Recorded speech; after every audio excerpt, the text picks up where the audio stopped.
Hello, my dear friends. They didn't have showers, toilet paper, or even soap as we know it today, and yet Japanese women in the Edo period were some of the cleanest people in history.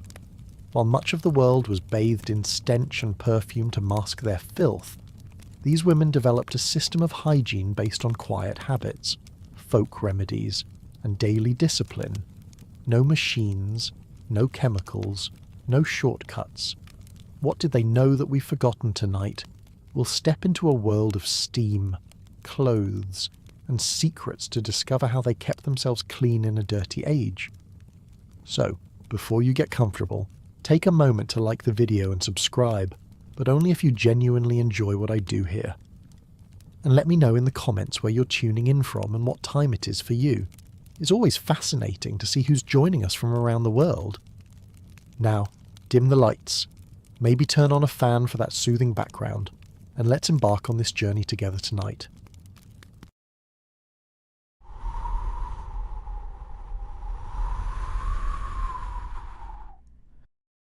If you imagine Edo women started their day with warm towels and gentle soap, that picture would be far from reality.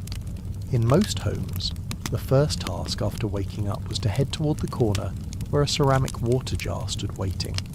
This jar, often the same one used by generations, held cold water from the previous day, either drawn from a nearby well or carried from a river. It was not heated, not filtered, and certainly not perfumed. The water inside was simply water. The woman would kneel beside the jar, lift its wooden lid, and scoop the top layer of water into a small wooden basin using a ladle carved from bamboo. There was no rush. No one timed this. It was done slowly, without talking, because there was nothing to say. A soft piece of cotton cloth, folded neatly the night before, would be picked up, dipped into the basin, wrung out, and pressed to the skin, the forehead, the cheeks, the chin, then the neck, always in that order. Not for beauty, but because it was how it was always done. There was no mirror. Few homes had one, and even if they did, it wasn't part of the morning routine. The cleaning was done by feel. The cloth was wiped gently, but not lazily. Too rough, and it would irritate the skin. Too light, and the sweat from the night wouldn't come off. After wiping, the cloth would be rinsed in the remaining water, wrung out again, and hung over a hook in the kitchen to dry. Calling this a skincare routine would be like calling a hand fan an air conditioner. No one used soap on their face. Soap was rare, made from ashes and oil, and mostly reserved for laundry or greasy dishes. Using it on the face was wasteful and unnecessary. Instead, some families, especially those who cooked rice often, saved the cloudy rice water. This was kept in a separate jar and used in the morning. It had a slightly smooth texture and left the skin feeling soft. Mothers told daughters that it kept their faces pale and clear. That was enough reason to continue the habit. The water, especially in colder months, was sharp and biting. There was no heater in the house, only the warmth from a charcoal brazier. Heating water meant starting a fire, so most women simply accepted the shock of the cold. Their hands would turn red, their sleeves damp at the cuffs, but the task had to be done. A clean face was the sign of a proper woman. Even young girls, barely old enough to carry a bucket, were taught to rinse their faces before breakfast. This action was not glamorous, but it was important. In a world where personal image was tightly tied to household reputation, being seen with an unwashed face could reflect poorly on the whole family. No makeup was needed, just a clean face and a tidy hairstyle. It's not so different from how today's routines revolve around making yourself presentable for the outside world, just with fewer products and more patience. The clothes used were always white or undyed. They were washed every few days, by hand, with water, and maybe a touch of leftover soap from dishwashing. Drying was done under the eaves, away from where guests might see. Women kept a separate set of face cloths from those used for other cleaning. Mixing them was seen as careless. In bigger households, several women shared the same space for washing. The eldest usually went first. She would finish. pour away the used water into the garden, and prepare the basin for the next. The clothes were personal, but the ritual was shared. Quiet cooperation, no talking, no fuss. There was no fragrance involved. The only scent came from the wooden ladle, slightly musty from years of use, and the faint smell of damp cloth. Still, that clean water on the skin gave a fresh feeling. Not refreshing in the modern sense, but satisfying. The feeling of doing what needed to be done. I always find this kind of quiet routine strangely grounding. There's something about doing the same thing each morning, with the same tools, in the same space, that makes you feel steady. After wiping her face, the woman would not linger. The cloth would be hung, the jar would be closed, hair would be combed, then tied, clothes would be layered one after another. Then breakfast preparation or floor sweeping began. The face wash wasn't a moment of relaxation. It wasn't treated like a break or a reward. It was one step in a long day of steps. Missing it would be like skipping shoes before going outside. Not because anyone would scold you, but because it just wouldn't feel right. In some families, especially in the countryside, they added a pinch of dried tea leaves or crushed leaves into the water. This wasn't common, but for those who did it, they believed it helped keep the skin calm. Still, it was never fancy. No creams, no oils, no perfumes. That came later, if at all. Children watched and copied. A girl of 5 was expected to at least rinse her cheeks. By the time she was 10, she knew how to prepare her cloth, fold it neatly, and squeeze without spilling. Mothers didn't give long lectures.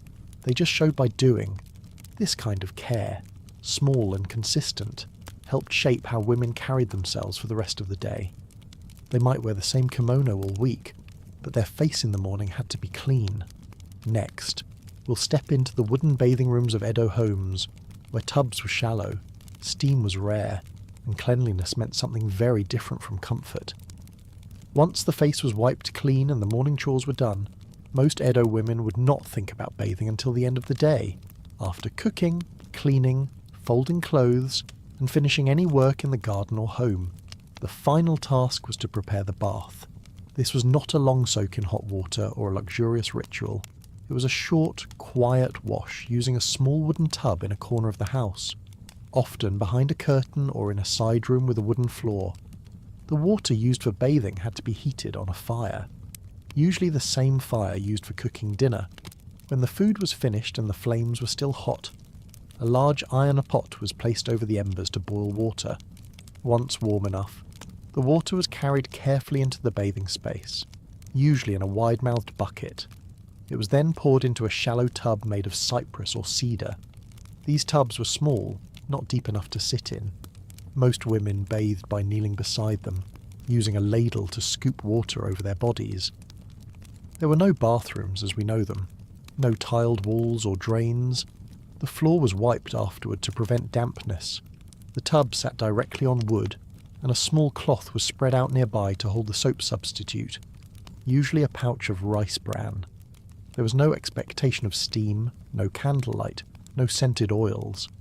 To call it a spa experience would be like calling a wooden cart a luxury sedan. Most women did not use any kind of soap. Soap was reserved for laundry and hard scrubbing, not for the skin. Instead, they filled small cloth bags with leftover rice bran, which they used to rub gently across their arms, shoulders, chest, and legs. The bran helped lift dirt and oil from the skin. It left a faint powdery smell, nothing strong or perfumed. If a woman had access to dried leaves like mugwort or shiso, she might crush them into the bag for added scent or to soothe skin irritation. The bathing process itself was simple. She sat on a low stool, dipped the ladle into the warm water and poured it over herself, starting with the shoulders. Then she rubbed her body slowly with the rice bran pouch, rinsed, and repeated where needed. There were no mirrors, no exfoliating tools, no shampoos, just hands, water, cloth, and heat. Hair was usually not washed during these baths. It required a separate process, more water, and more time. The evening bath focused only on the body. Many women wore their hair tied up, especially if it had been dressed earlier in the day. Untying it just for a quick wash was not practical. The water in the tub was not changed after one use. In homes with more than one woman, the same water was shared. The eldest bathed first. Each person added a little more hot water to adjust the temperature. Cleanliness was maintained by rinsing before entering and using the water only for pouring, not for soaking. Compared to modern homes where everyone expects private showers, this routine feels both efficient and strangely intimate. After bathing, the tub was emptied by hand. The water was poured outside or reused for plants if not too soapy. The tub was then wiped dry with a cloth and turned upside down to avoid mould. The used cloths were rinsed and hung discreetly near the kitchen or stove to dry. Nothing was left messy. The space returned to normal as if nothing had happened. Bathing was not done every day. On cold or rainy days, when firewood was scarce, women wiped themselves down with hot cloths instead. But on most evenings, even a quick wash was preferred. The clean feeling, even from a short rinse, helped mark the end of the workday. Children learned the process early. They helped carry buckets, wring cloths, and prepare the space. Girls were expected to understand how to heat water, mix it, and pour it safely by the time they were 10. No one gave lessons. They just watched and copied. There's something admirable in how much care was put into such a modest task. It wasn't glamorous, but it was done with pride. There were no towels. After bathing, women used the same cloth to pat themselves dry. Hair was tied up if it had gotten wet. Clothes were put on quickly to keep warm. Then they returned to the kitchen to finish any remaining tasks or sit with the family for the evening meal. Even in richer households, the routine did not differ much. Some had slightly larger tubs, and a few added dried orange peels or herbal mixtures for fragrance. But the basics remained the same: hot water, rice bran, and a wooden tub. Cleanliness was expected, but no one praised you for it. It was just part of being a woman in a proper household. When visitors came, bathing was scheduled carefully to avoid being seen. The clothes and buckets were kept out of sight. No one spoke about it. It wasn't a secret, but it wasn't something discussed. By the time the bath was done, the room would be filled with the smell of wet wood and faint rice. The body would feel warm, the skin slightly rough from the bran. The air outside would already be dark. That moment, sitting quietly while tying her sash again, was often the first time all day a woman sat still without having to move. From here, the routine turned to hair care, where wooden combs and camellia oil kept long black strands neat through wind, heat, and long hours of work. By the time the body was clean and the wooden tub had been emptied, the hair still remained untouched, unlike face washing, which happened daily, or bathing, which could be quick and simple. Washing hair was a task of its own. It could not be rushed, and it certainly could not be done without preparation. That is why most Edo women only wash their hair every few days, usually 2 or 3, depending on the season, their household schedule, and how much water they could spare. It was not because they disliked the feeling of clean hair, but because clean hair came with a long process. Hot water was never readily available. It had to be heated on the stove using firewood or charcoal, carefully tended so the water did not boil over or cool too quickly. A large iron pot was set on the hearth in the late afternoon, often after the evening meal was cooked. The water would sit there until the woman could carry it to a small wash area, usually near the same place she bathed. This was not a designated room, just a quiet spot in the house with a cloth mat on the floor and a low stool. Next to the water pot would be a wooden basin, a cloth to wrap the hair, and a small bowl containing the washing material. There was no shampoo. What they used depended on what was available. Most commonly, it was a handful of rice bran left over from milling, mixed with warm water into a soft paste. Some households also kept clean plant ash near the stove, sifted from burned wood and stored in a container with a lid. When mixed with water, the ash became slightly slippery, enough to help lift dirt from the scalp. On rare occasions, women crushed dried roots or stalks of herbs, such as sweet flag, known for producing a faint foam, The woman would kneel on the mat, tilt her head forward over the basin, and use a ladle to slowly pour warm water over her scalp. The first pour was done carefully to test the temperature. After the scalp was damp, she would dip her fingers into the rice bran paste and massage it into the roots of her hair, part by part. There were no brushes involved, only her hands. The mixture would coat the scalp and the upper part of the strands, and she would continue rubbing gently until she felt the oil and dust begin to lift. Washing your hair with ash and kitchen leftovers is about as luxurious as brushing your teeth with a tree branch. There was no strong smell. The rice bran had a faint, nutty scent. The ash had none. What mattered was that it worked. Once the scalp was cleaned, the hair was wrapped in a soft cloth to keep it from dripping while she waited. This waiting time was not measured with a clock. It was often just long enough to tidy up the space, check on the stove, or prepare clothes for the next day. The cloth kept the warmth in and allowed the paste to settle before rinsing. The rinsing step was slow and deliberate. Another basin of clean water, often now only lukewarm, was used to pour over the wrapped hair. The cloth would be unwrapped and the paste gently squeezed out by hand. Several rounds of rinsing were needed. The water would run cloudy at first, then gradually clear. There was no hairdryer, no towel is big enough to wrap the whole head. Instead, the woman would pat the scalp dry with a clean cloth and allow the hair to air dry near the stove or in a draft-free corner of the room. Hair was never left loose while wet.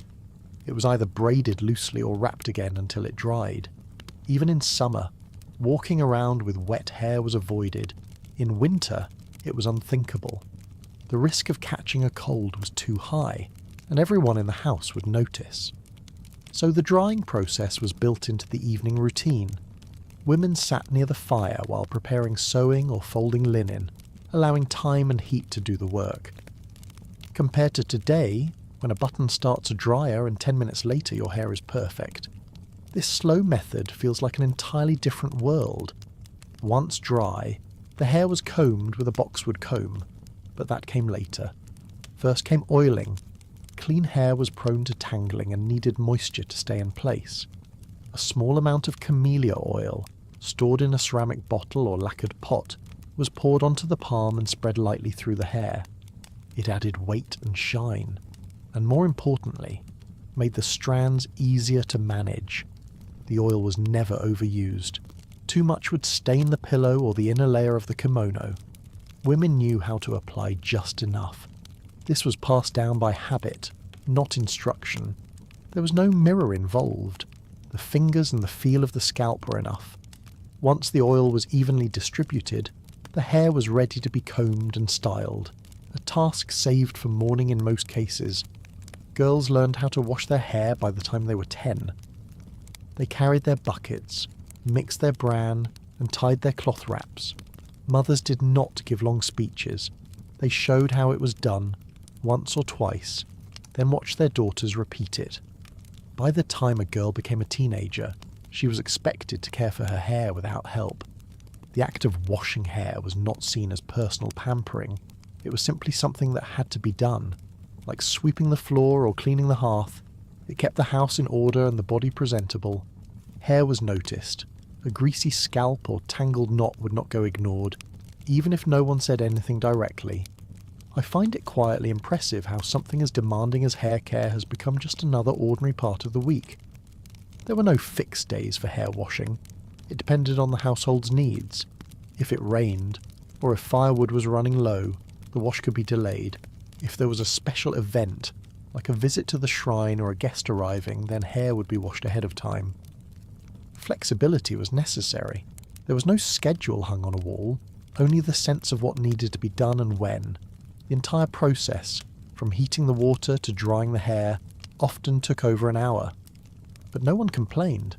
It was part of life, like chopping vegetables or washing clothes. There was no praise for doing it. There was only the expectation that it be done right. After the hair was washed and oiled, it had to be kept that way, through daily combing with smooth wooden tools and careful tying that kept every strand in place. Once the hair was washed, dried, and lightly coated with oil, the work wasn't over. Maintaining that hair throughout the day required its routine. Every morning, usually right after washing her face and before putting on the outer kimono, a woman would take out her wooden comb and begin the quiet process of grooming. It didn't take long, but it was never rushed. The hair had to be prepared properly so it wouldn't tangle, collect dust, or fall into the food while cooking. The comb used wasn't just any comb, it was made from boxwood, hand-carved, polished, and sometimes passed down between generations. The teeth were smooth and evenly spaced, never too sharp or too wide. Before use, it was lightly rubbed with camellia oil, just enough to make the comb glide without pulling. The oil was stored in a small ceramic pot with a wooden lid, kept away from heat and light. It had no artificial scent, just a faint natural smell that faded quickly after being applied. The hair itself was long. Most women had hair that reached their backs, and some even let it grow past their waist. Cutting it short was rare and often discouraged. The morning combing began with untying the loose wrap from the night before. If any strands had come loose during sleep, they were smoothed gently with the hand. Then the comb was run slowly from top to bottom, starting at the crown and moving toward the ends. If knots were felt, the hand was used first before the comb continued. Combing without oil was like trying to clean a floor with a dry rag. It dragged, pulled, and made everything worse. There was no mirror for most. Women combed by feel, by habit. They knew the direction their hair naturally fell. They understood where it parted and how much pressure the comb could take without snapping. The act itself was silent. Sometimes it was done sitting on the porch if the morning was warm. Other times it was done beside the kitchen while waiting for rice to cook. It was a pause between tasks, a moment of focus that belonged only to the person holding the comb. The oil served more than one purpose. It helped the hair stay smooth and manageable. It also created a slight barrier against dust and smoke. Most homes used open fires for cooking. That meant there was always a bit of ash in the air, especially in winter. A thin coat of oil kept the strands from becoming dry and brittle. It also added a natural weight to the hair, preventing it from flying loose in the wind. Once the hair was combed and evenly oiled, it was tied up. The style depended on age and situation. Younger women often pulled their hair into a tight knot at the back of the head. Married women or older relatives might fold it into a coil and secure it with cloth or wooden pins. The goal wasn't decoration, it was cleanliness and function. Loose hair was not practical. It fell into the face, stuck to sweat, and caught bits of lint or food. When you think of the dozens of hair products available today, sprays, gels, conditioners, it makes this one comb, one oil method look almost too simple. The combs were treated with care. After use, they were wiped with a clean cloth and stored in a small fabric pouch. They were never left out, never shared casually. If the teeth broke, they were repaired with glue or, in some cases, replaced entirely. But a good comb, if maintained, could last for decades. Some women had a separate comb just for applying oil, with wider teeth. Others used only one for everything. Even children were taught early how to use their small combs. At first, mothers would do it for them, gently detangling the fine strands and tying them up in simple styles. But by the age of 7 or 8, a girl was expected to begin combing on her own. Her strokes weren't perfect, and her knots were often loose. But the habit was what mattered. Clean, tied-up hair was part of being raised properly. Letting it hang wild was seen as a sign of neglect, both by the child and by the parent. The oiling wasn't done heavily, just enough to leave a slight sheen. Too much oil would stain clothing, especially the inner kimono collar, which was hard to wash. Women developed a sense for how much oil was too much. They would rub it between their fingers first, then pass their hands through the hair before using the comb to spread it evenly. The scent faded quickly, and there was no intention of making the hair fragrant. That wasn't the goal. The goal was control. I've always liked the idea of starting each day with a small, quiet task like this. It's steadying, not rushed, and done just for you. The time spent combing varied. Some finished in 5 minutes, others, especially those with very thick or long hair, took longer, but it was never done while walking or talking. You stopped what you were doing and sat down, even if only for a short while. There was no multitasking. You focused, combed, tied, and then moved on. Combing wasn't only about tidiness, it helped with comfort throughout the day. Properly tied hair stayed cooler in summer and warmer in winter. It kept sweat from dripping into the eyes and kept the neck from itching. During physical work, like washing clothes or scrubbing floors, the hairstyle didn't fall apart. It held. That reliability mattered more than appearance. Special occasions called for more elaborate tying, but the daily routine remained simple, clean, oiled, tied. The comb was put away, and the woman moved on to her other responsibilities. If the wind came strongly later in the day, or if the house became smoky from the hearth, she might redo it briefly. But most days, once in the morning was enough. Before the next full bath, and before the hair needed rewashing, the body still required daily attention, done not with soap or steam, but with a cloth soaked in warm water, wiped over skin in quiet corners of the house. Even though evening baths were common, they weren't always possible. Firewood wasn't endless, water wasn't always warm enough, and sometimes the day simply left no time for preparing the wooden tub. On those days, and especially in the colder seasons, women turned to a quieter and more convenient method, wiping the body with a warm cloth. This simple routine, often done in the early morning or before bed, became the in-between step that helped maintain personal hygiene without the effort of a full bath. The cloth used was made of linen or soft cotton, always clean and usually kept in a wooden drawer near the kitchen or by the hearth.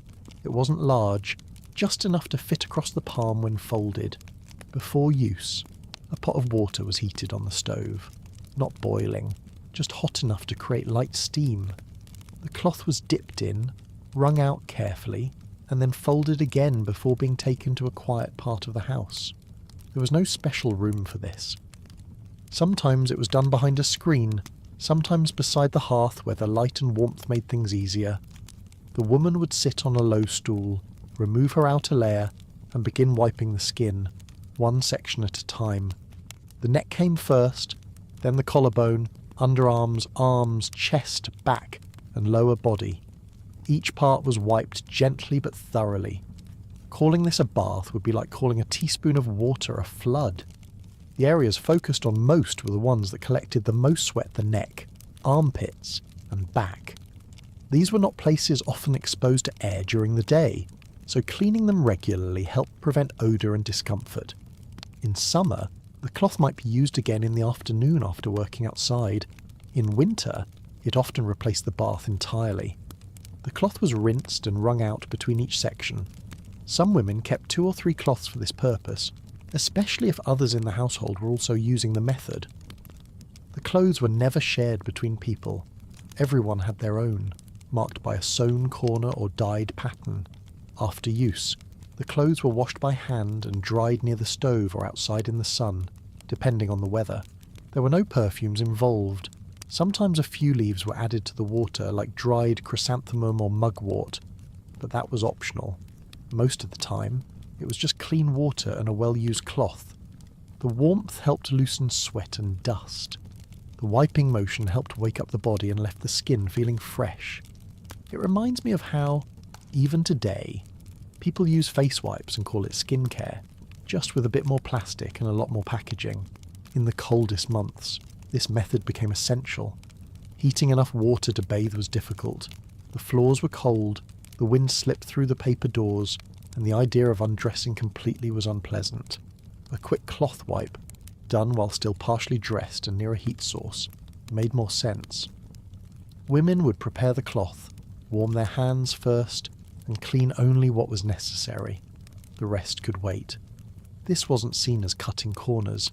It was practical.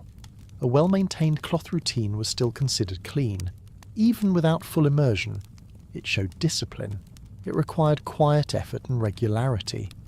Skipping it entirely would feel strange, like going to bed without removing your outer robe or forgetting to tie your sash properly. Children were taught this habit early. Young girls were shown how to heat the water, test its temperature with the back of the hand, and fold the cloth to avoid dripping. Mothers did not stand over them with instruction. They simply did it themselves, in full view, until the girl began doing it too. By age 7 or 8, most girls could manage their morning wipe. The cloth was never used cold. Even in summer, warm water was preferred. It opened the pores and felt more comforting. A cold cloth was for emergencies or punishment, not daily use. The warmth mattered more than people realised. It made a small routine feel purposeful. I find it strangely thoughtful that they chose warmth and patience over speed, even when the tools were so limited.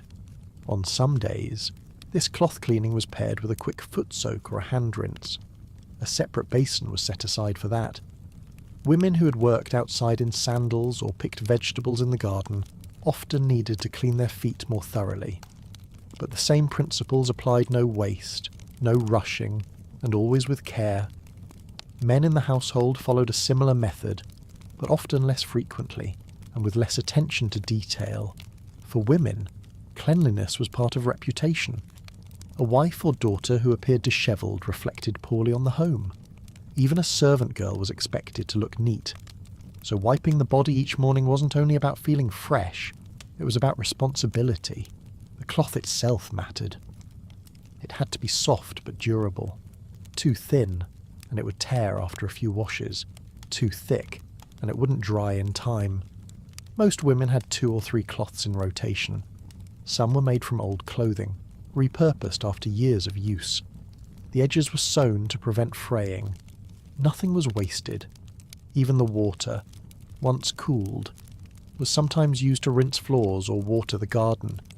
There were no rules written anywhere, no schedule, just a habit, passed down quietly. You woke up, you washed your face, you wiped your body, and only then did the day begin. No one asked if you had done it. They could tell. The way you moved, the way your collar sat, the way your hands looked. These were signs. Once finished, the cloth was hung neatly to dry, and the basin was emptied outside. The smell of warm linen and steam mixed with the scent of rice being cooked, or miso being stirred. The house was alive, and yet the act of wiping the skin was silent, private, and always done with the same steady pace. After the wiping was done, the scent of the body still mattered, and for that, women turned to scented powders, herbal cloths, and careful layering of garments to keep fresh through long hours of quiet labour. Clean skin was only part of the daily routine. In a society where people lived close together, shared rooms, and wore layers of fabric even in the summer, scent mattered more than most would admit. Without deodorant, perfume bottles, or running water, Edo women relied on more practical methods to keep their bodies smelling pleasant. It wasn't just for beauty or elegance, it was a part of good manners.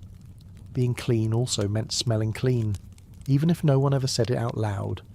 One of the most common tools for this was a type of powdered scent. It wasn't purchased in a store or made in large quantities. It came from dried herbs, crushed roots, or orange peels left to harden, then ground by hand. These powders were kept in small ceramic containers with tight lids, placed in drawers, or wrapped in cloth. The smell wasn't strong. It didn't fill a room or announce itself, but when applied to the body or tucked into clothing, it lingered just enough to leave an impression. The powders were made at home or by local vendors. Dried mandarin peel was common, often mixed with clove or sandalwood, depending on what was available. Some women used powdered chrysanthemum petals or ground camphor bark. There were no strict recipes. The goal was to create a soft, dry powder that would not irritate the skin but would cover the faint scent of sweat, smoke, or oil. It was usually dusted onto a thin inner cloth, which was then wrapped around the underarms, chest, or lower back. Using ground orange peels as perfume is not quite the luxury spa treatment most people picture today. In wealthier households, there were small squares of scented fabric, cotton, or silk pieces that had been soaked in herbal mixtures and dried slowly. These clothes were folded and placed between layers of the kimono. usually between the undergarments and the first visible layer. They didn't just add fragrance. They helped absorb moisture, especially in the summer months when the heat was heavy and the fabric trapped every bit of body warmth. The placement of these clothes mattered. One behind the neck, one near the chest, and sometimes one at the waist. Each served a purpose. They didn't stain the fabric and were changed regularly. Some women even prepared a week's worth in advance, airing them out in the sun each morning and storing them in covered boxes. The scent faded slowly throughout the day, but was enough to maintain a clean presence during daily work or formal visits. In rural areas or among those who could not afford dried herbs, some women used fresh leaves tucked into their sash or collar. Mint, shiso, or mugwort were easy to grow and added a cooling effect when rubbed on the skin. These weren't as long-lasting as powders, but they served well enough. The women would replace the leaves during midday breaks, often in silence, sometimes while tending to household chores. The scent wasn't for attracting attention. It wasn't for impressing men or standing out. It was about composure. Clean scent meant self-control. It meant the woman had taken time to care for her body even in a small, quiet way. There was no praise for smelling pleasant, but there would certainly be quiet judgment for those who didn't. Today, most people rely on one bottle of spray to do what took careful layering, mixing, and daily maintenance in the past. Some clothes were passed down through families. A woman might inherit a sachet case or scent pouch from her grandmother. These weren't used every day. They were reserved for the new year, festivals, or weddings. They had embroidery or painted symbols and were kept in lacquer boxes between uses. The herbs inside were refreshed every season. There was no expiration date, only the quiet ritual of refilling and folding. Children were introduced to these practices gradually. They watched their mothers prepare the scented cloths or crush the herbs with a stone.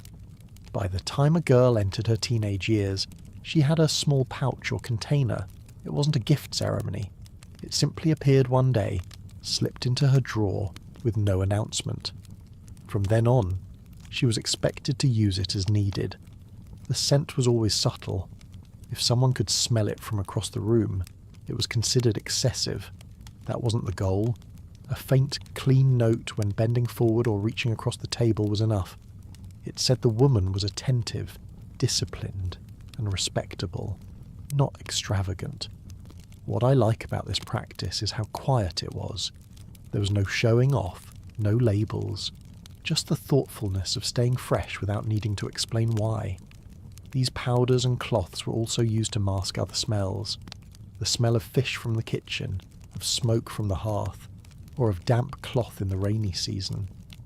Some women even tucked paper strips, infused with crushed herbs, into the folds of their sleeves or into their headscarves. These were often replaced and burned once they became stale. Nothing was thrown into the street or left lying around. There was no perfume market, no trend. The materials came from what was around them. Drying herbs took time. Crushing them by hand took effort. Preparing the clothes wasn't fast, but each woman built a system that matched her body, her home, and her daily movements. It didn't require much space, only attention. Even in poor homes, the effort was there. Maybe not every day, but before important events or gatherings. No one wanted to arrive somewhere smelling like old rice or wet fabric. The lack of resources didn't erase the value of cleanliness. It just changed the form. After placing the powders and scented cloths in position, the woman dressed carefully, adjusting each layer so the scent would stay close to the skin. Once the outer robe was tied, the smell was barely noticeable, but she would carry it all day, not for anyone else, but because that was how things were done properly. From the care of scent, the focus shifted to the mouth, where small sticks and black powders kept the breath clean and the teeth quietly polished. Among all the daily hygiene habits in Edo households, tooth cleaning was perhaps the quietest. It didn't take up much space, it didn't require any tools that couldn't fit into a small pouch, and it rarely involved water. But it was a habit that started early and continued daily. especially in homes where discipline was expected in every detail, even the invisible ones.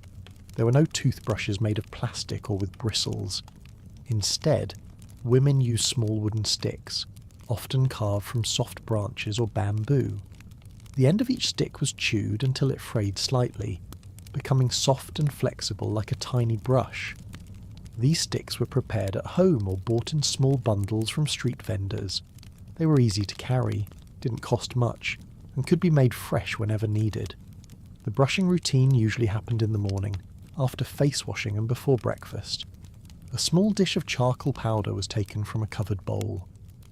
The charcoal was made from burned bamboo, crushed finely by hand using a mortar and pestle. It was black, odourless, and slightly gritty. Some families added a pinch of sea salt to the mixture, not for taste, but to enhance the scrubbing. The salt also helped preserve the powder in humid weather. The stick was dipped into water first, then tapped lightly into the powder until the tip was dark. Then the woman would bring it to her teeth and begin brushing. There was no mirror, no toothpaste foam, and no flavour, just a slow, steady movement over each tooth, front and back. The brushing was done gently, with more attention to consistency than pressure. Calling this a breath-freshening routine would be like calling a whisper a performance. The black powder left a film on the lips and tongue. But after brushing, the mouth was rinsed with tea or herbal water. Mint leaves boiled in water were preferred when available, but often plain green tea was used. The rinse wasn't just to remove residue, it also helped reduce odour and left a clean, slightly bitter aftertaste that felt refreshing. The liquid was swirled in the mouth for several seconds, then spat outside or into a bowl. There was no spitting into sinks or toilets. Those things didn't exist. Some women carried their stick and powder in a cloth pouch when travelling, after a long walk, or before entering someone else's home. A quick brushing could be done behind a tree or in a corner. It wasn't about appearance. It was about showing self-respect. No one commented on whether someone's teeth were perfectly white, but bad breath or neglected hygiene would quickly become the subject of quiet judgment. The charcoal didn't whiten teeth, but it helped reduce build-up and stains from miso, tea, and smoking. Teeth were rarely perfect. Some were crooked, others darkened with age, but they were expected to be clean. That meant no visible build-up, no loose food, and no strong smell when speaking. Even if a woman didn't speak much in public, her breath still mattered to those close to her. Family members, guests, or employers all noticed these things.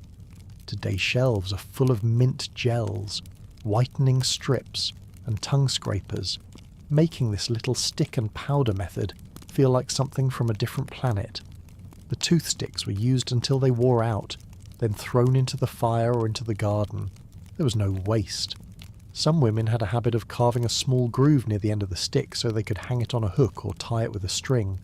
These were small details, but they kept the stick clean and ready to use. Children often used shorter sticks, easier to hold with small hands, and were taught to chew the ends properly to create the brushing tip. Mothers taught daughters this habit by repetition. They didn't lecture about dental health or explain bacteria. They simply brushed each morning in full view, and the child learned to do the same. By the time she was 10, a girl was expected to keep her stick clean, prepare her powder, and rinse without being reminded. There was no concept of flossing.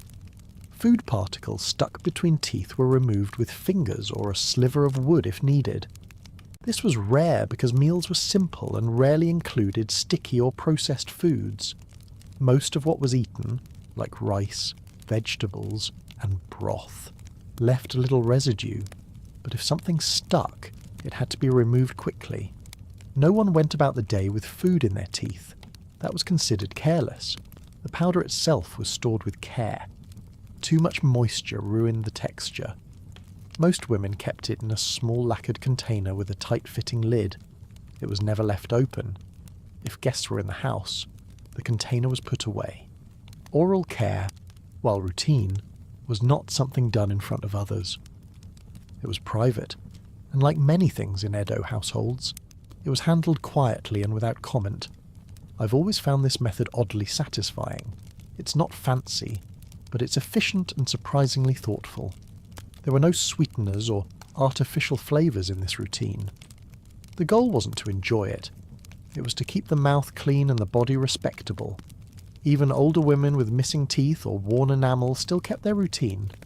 A clean mouth was not only about health, it was about habit and presence. At night, some women brushed again before sleep, especially if they had eaten oily fish or stronger dishes. Others only did it once a day. The frequency varied, but the commitment didn't. The same tools, the same motions, the same result. Clean breath, clean tongue, prepared for the day ahead. Teeth were not expected to be perfect, but the mouth could not be ignored. In a world with no dental clinics, prevention was everything. This routine, even if simple, helped many avoid pain, infections, or social discomfort. It was small, but it mattered. After the mouth was cared for, there were still parts of the body that needed regular attention, and for that, some women turned to plucking or even burning fine body hair to keep their skin neat and proper. Once the mouth was rinsed and the teeth felt clean, there were still small details left to take care of. Among them was body hair. It wasn't talked about openly, and there was no strict rule on what had to be removed or left alone. But for many Edo women, hair on the arms, legs, or underarms was considered something to manage. Not because anyone would see it in public, but because keeping it in check made daily hygiene easier, and it was simply part of being neat. There were no razors, no creams or shaving tools. The most common method was plucking. A small pair of tweezers made from bamboo or sometimes thin strips of metal was kept in a cloth pouch along with a mirror and a sewing needle. These tweezers were about the length of a finger, flat at the tip, and smooth enough not to cut the skin. Some had slight curves, others were straight. They were made by hand and sharpened as needed. Hair removal wasn't done every day. It was a weekly habit for some, monthly for others. The task was often done in the evening when the house was quiet. A woman would sit near the hearth, using the soft firelight to see the fine hairs on her arms or legs. She plucked slowly, not rushing, pressing the tweezers close to the skin and pulling gently. Plucking each hair one by one is about as relaxing as shelling a sack of beans in silence. Most of the time, the focus was not on appearance. It was on maintenance. Long body hair trapped sweat, picked up dirt, and made wiping the skin more difficult. Removing it helped keep the body cleaner, especially in summer when layers of fabric pressed tightly against the skin. In winter, it was less of a priority, but many kept the habit anyway. The underarms received special attention. This area was prone to odour and difficult to keep dry, especially when moving around during chores. While most of the body stayed covered in public, women took care to clean and smooth these parts in private. Some believed that removing hair from the underarms reduced sweat, or at least helped the skin feel cooler during hot days. Aside from plucking, there was another method. A small strip of paper, sometimes soaked in oil or plant resin, was rolled tight and then lit on one end. The woman would wait until the flame had settled to a small glow, then quickly sweep it across the skin, singeing the fine hairs without touching the flesh. It required practice. If held too close, it burned. If too far, it did nothing. The goal was to catch the surface hairs without leaving a mark. This method was used mostly on the arms and lower legs.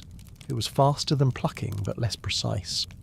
Some used it only before festivals or visits, when a smoother appearance was preferred under the layers of silk and cotton.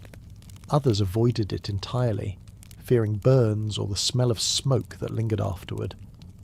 Compared to today's hair removal options, with electric trimmers, sugar wax kits, and laser clinics, this method feels more like handling a campfire than doing a beauty routine. There were no commercial products. Everything was handmade. The paper used for burning was cut from recycled sheets, folded tightly, and sometimes dipped in herbal water before drying. The tweezers were passed down or made locally. If they broke, they were repaired. Nothing was thrown away unless it was beyond saving. Some women used a warm cloth to open the pores before plucking. Others applied a bit of oil afterward to soothe the skin. Camellia oil was often used for this, the same one used for hair. A few drops were rubbed into the skin using circular motions. There were no ointments or creams, just oil, cloth, and time. This grooming was not seen as indulgent. It was not for fashion or display. It was quiet, sometimes tedious, but it gave a sense of order. A clean body, a smoothed arm, a fresh layer of scent cloth under the robe. These were the marks of readiness, even if no one else noticed. Young girls were not expected to pluck their body hair, but they watched. As they reached their teens, they began to ask questions or imitate what they saw. The first pair of tweezers was not a gift. It was something handed down, casually, often with no words. A mother might leave it in her daughter's drawer, and from that point on, it became hers. The amount of hair removed varied. Some women focused only on the forearms and underarms. Others included the lower legs, especially in warmer months. Facial hair, if visible, was sometimes plucked as well. The goal was not perfection, it was control. Letting the hair grow without care was seen as a sign of laziness. Taking the time to remove it was a mark of quiet self-respect. Something is steadying about these routines. They weren't loud, didn't demand attention, but they gave shape to each week. For women who worked outside, hair removal also had a practical purpose. Sweat collected easily in folded fabric, and removing body hair helped reduce itching or irritation. It also made it easier to apply scented powder or cloth, which would otherwise cling to the hair. These small things mattered when comfort was rare and daily work was hard. After the task was finished, the tweezers were cleaned with water and dried with a soft cloth. The burnt paper was crushed and thrown into the fire. The space was tidied, the oil container closed, and the clothes hung to air. There was no announcement, no mirror check, just a sense of completion. By morning, no one would comment on whether her arms looked different, but the woman would know. She had taken the time to do what needed to be done. It wasn't flashy, but it was enough. After smoothing the skin, some women turned to the most sensitive part of their hygiene routine, using warm herbal water to clean the area no one ever spoke about. Yet, everyone quietly managed. After body hair was carefully removed and the skin wiped with oil, attention turned to a part of the body that was rarely discussed aloud but never ignored. The intimate area, though hidden beneath layers of fabric, was cleaned regularly using warm water infused with herbs. There were no written instructions, no public conversations, and no products sold in shops. The method was passed quietly from mother to daughter, and it was followed without complaint or delay. The herbs used were simple, grown in gardens or gathered nearby. Shiso, mugwort, and chrysanthemum were the most common. These plants were believed to have calming and cleansing properties, not because of scientific evidence, but because generations of women had trusted them. A handful of leaves was placed in a clay pot, covered with water, and heated over a small flame until warm. The water was never boiled, just enough heat to draw out the scent and colour of the herbs. The pot was left to sit for a few minutes before use. The woman would then take a clean piece of cloth, dip it gently into the warm herbal water, and wring it out. The cloth was soft, usually linen or cotton, and used only for this purpose. She would squat over a wooden board or crouch in a quiet corner, then gently wipe the intimate area using slow, careful movements. There was no scrubbing, just gentle cleaning. Calling this a spa treatment would be like calling a whisper a sermon. The cloth was never reused without washing. After each use, it was rinsed with clean water, washed by hand with soap or ash, and then dried separately from other laundry. Some women had a small basket set aside just for these cloths, lined with paper or fabric. The clothes were never left visible to others, and were always dried in a discreet corner of the house. This practice was not done only during menstruation. Even outside of those days, many women cleaned the area every morning or evening, especially in summer when sweat built up under the layers of the kimono. In winter, it was done less frequently. but never ignored entirely. A warm herbal wipe provided both physical relief and peace of mind. During menstruation, the routine became more frequent. The cloth was used several times a day. The herbal water was changed often. Some women added extra herbs during this time, especially those with a stronger scent or slight bitterness. Mugwort was especially popular. It was believed to reduce itching and discomfort. Modern feminine washes with 10 ingredients and a plastic bottle would have seemed completely unnecessary next to a pot of warm herbal water and a clean cloth. There were no disposable wipes or commercial products. The idea of throwing something away after one use didn't exist. Everything was washed, dried, and reused. The clothes lasted for months, sometimes years, and were patched carefully when they began to wear out. A few women embroidered small marks onto the corners of their cloths to keep track of how long they had been used. The water was never reused. After wiping, the herbal water was poured into the soil outside or thrown into the cooking fire once cooled. Some women believed that the herbs should return to the ground after use. It was a quiet, respectful way of ending the process. Young girls were not taught this all at once. They began by helping to collect the herbs, then watched as their mothers prepared the water. When the time came, a cloth was handed to them. No speech was given, just a nod, a pot left in the corner, and a small piece of folded linen. From that day, the routine became their own. There was no shame in the practice, but it wasn't spoken about either. It was understood to be personal, not secret, but not public. No one asked another woman how often she cleaned. The answer was in how she moved, how confident she seemed, how carefully she kept her clothing. I think there's something respectful in the way this was handled. Nothing exaggerated, nothing ignored, just quiet care, done without words. In some areas, women used different herbs depending on the season. In the spring, new shiso leaves were preferred. In the fall, dried chrysanthemum petals were stored in jars. The scent of the herbal water filled the room for a moment but faded quickly. There was no perfume, only the smell of clean plants and steam rising from the surface of the pot. The clothes were always checked for wear. Any tear was sewn immediately. If the fabric became too thin, it was repurposed for cleaning other parts of the body. Nothing was wasted. Every square of fabric had a life cycle, from undergarment to rag, from wipe cloth to floor cloth. That flow was understood by every woman. Cleanliness was not about perfection. It was about discipline. A woman who cared for herself this way didn't need to explain anything. Her body was cared for in small ways, not seen but always felt. These routines were not decorative. They were essential. The pot used for boiling the herbs was also kept separate. It was not used for food. Some families had a small, blackened pot just for this purpose, stored under the sink or near the firewood pile. No one else touched it. It didn't need to be labelled. Everyone in the house knew what it was for. Menstruation was rarely discussed, but every woman understood how to care for herself during it. The herbal water, the cloth, and the private corner were all she needed. No one came to ask if she needed help. She didn't need to say anything. Her absence from work for a few minutes, the steam rising from a bowl, or the cloths hung behind the stove spoke for her. Once the body had been wiped clean and soothed, attention turned to the cloths themselves, folded in layers and tied carefully around the waist, washed and reused in a cycle that lasted for years. Once the body was carefully wiped with herbal water and the skin dried, there was still one part of the female routine that required constant preparation.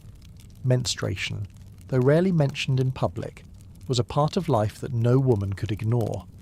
It arrived quietly, disrupted schedules, and made daily tasks more difficult, without disposable pads, medicine, or any sense of privacy built into the home. Edo women managed it with folded cloth, fabric ties, and a great deal of quiet discipline. The clothes were made from soft cotton or linen.